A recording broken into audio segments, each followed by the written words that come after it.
The investigation into Chris Dorner's background and motivations has led authorities to Las Vegas. Dorner purchased a home here a few years ago in the Southwest Valley. Fox 5's Asnith Smith is joining us live from that neighborhood near Fort Apache and Warm Springs. And Asnith, we understand police have been staking out that home throughout the day. Yeah, they have been, Olivia and John. Within the hour, more than a dozen officers from the FBI, Metro, and the Las Vegas City Bomb Squad were in this neighborhood. They appeared, like I said, within the hour, and they weren't letting any neighbors go on Lofton Street at one point. It appears officers were trying to make entry into Dorner's home, possibly using a robot. They left within the last 10 minutes.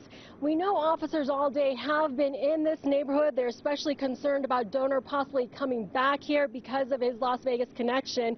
And Metro officers have been advised of his description, and they're actively looking for him if he heads this way. This two-story home in the quiet Huntington Village neighborhood of southwest Las Vegas might lead investigators to clues surrounding the whereabouts to former LAPD officer Chris Dorner. County records show the home was purchased by Dorner in 2007 while he was still employed with the Los Angeles Police Department. The fact that he owns a home here is a direct link to him, so that's an investigative lead that has to be followed up on. Retired Metro Lieutenant Randy Sutton says investigators are trying to determine how big the lead is, if Dorner actually lived at the home or if he rented it out. Law enforcement agencies in Nevada were warned Thursday about the connection to Las Vegas. Because of the training that he has received and his intimate knowledge of law enforcement techniques. So that makes this an especially dangerous situation for law enforcement.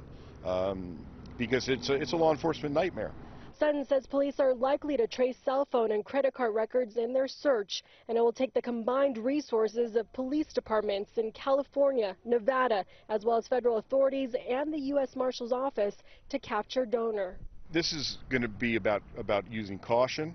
This is going to be about trying to create the best tactical situation when he is identified and located. He will be captured.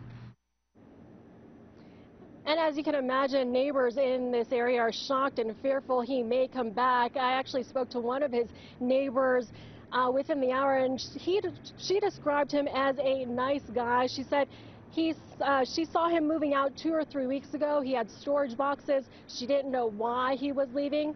Now she knows. Of course, we will continue to monitor the situation and provide you more updates as we get them. Reporting live, I'm Asnith Smith, Fox 5 News, local, Las Vegas. So, Asnith, just to clarify, according to neighbors there in the area, he has maintained that residence or lived in the area?